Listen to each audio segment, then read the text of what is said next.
समय की बात है, एक घना जंगल था। उस घने जंगल में लायन अपनी लाइनस के साथ बड़े ही प्यार से रहा करता था। बहुत दिनों से कुछ खाया नहीं, आज मैं शिकार करने के लिए जा रहा हूँ। उसी जंगल में एक बहुत ही चालाक जकाल भी रहा करता था, जो बात बात पर बहुत ही झूठ बोला करता था। बहुत दिनों से कुछ खाया नहीं, मुझे कोई आइडिया सोचना पड़ेगा खाने के लिए।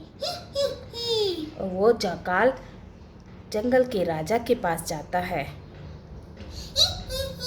मैं आपका सर्वेंट बनना चाहता हूँ, जो आप बोलोगे वो मैं करूँगा।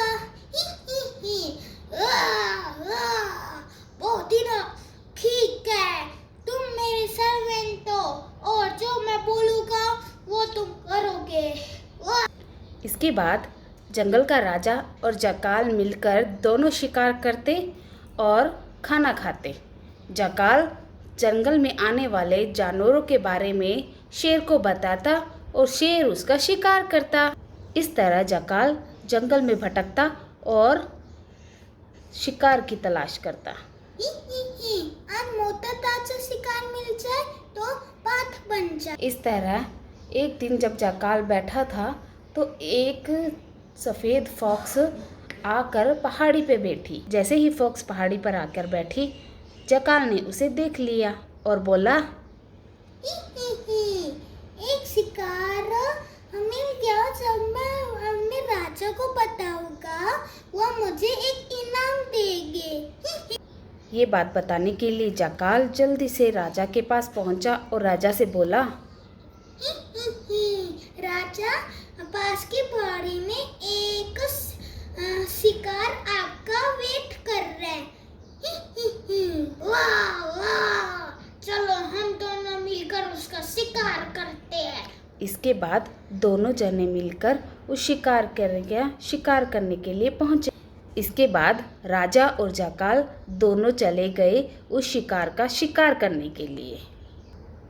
इसके बाद जंगल में राजा और जकाल जाकर उस शिकार का शिकार करने लग गए। इसके बाद राजा उस शिकार को लेकर अपनी लाइनस के पास गया और बोला, ये लो रानी, ये एक मोटा ताजा शिकार तुम्हारे लिए।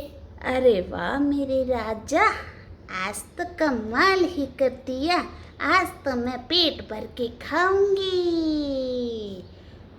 राजा और रानी ने मिलकर खूब मज़े से खाना खाया। दोनों ने भरपेट खाने के बाद बचा कुचा जकाल के लिए छोड़ दिया और राजा ने जकाल को बोला, आओ आओ जकाल, तुम्हारा खाना, बचा हुआ खाना। राजा और रानी ने भरपेट खाना खाने के बाद बचा खुचा खाना रख दिया जकाल के लिए और जकाल से बोला, वाह, अब तुम भी लो इस खाने का मजा। वाह वाह, थैंक यू राजा, खाना देने के लिए। अब मैं भी इस पेट भरकर खाना खाऊंगा। इसके बाद जकाल ने भरपेट खाना खाया। इस तरह वो अब ये काम रोज करता, नए नए जानवर के बारे में राजा को बताता और राजा उनका शिकार करता और दोनों भर पेट खाना खाते। इस तरह ये है काम को काफ़ी दिनों तक चलता रहा। इस तरह जंगल में जो भी जानवर दिखता, जकाल उसके बारे में राजा को बताता और राजा उनका धीरे धीरे शिकार कर देता। एक के बाद एक बहुत सारे जानवरों की ऐसे ही उन दोनों ने शिकार किया। चलो राजा। रोज दावतों का मजा ले लेकर जकाल इतना मोटा ताजा और तंदुरुस्त हो गया था कि वो अपने आप को बहुत शक्तिशाली समझ रहा था।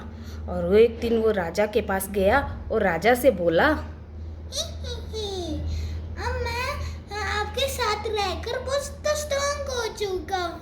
अब राजा, आपने शिकार करोगे, अब मैं आपके लिए शिकार करूँगा।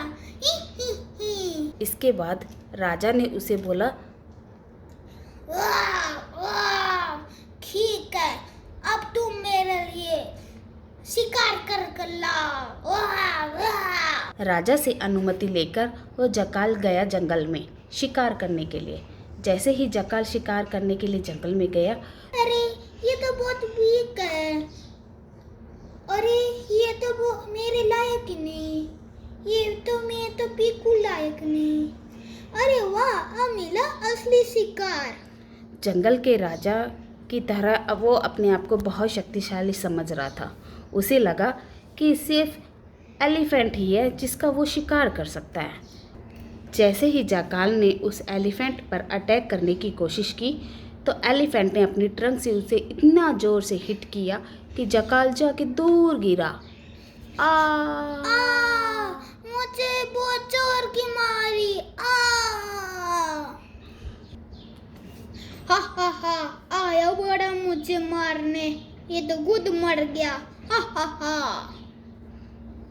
इसके बाद जाकाल ने अपने कान पकड़ लिए और समझ गया कि अपनी पहुंच से ज़्यादा और अपने आप को कुछ ज़्यादा ही नहीं समझना चाहिए। इसलिए तो उसने अपने साइज से भी बड़े हाथी को शिकार करने का सोचा। इस कहानी से हमें यही शिक्षा मिलती है कि कभी भी हमें अहंकार में आकर अपने आप को ज़्यादा और किसी को भी कम नहीं समझना चाहिए, जैसा कि जाकाल ने किया। धन्यवाद।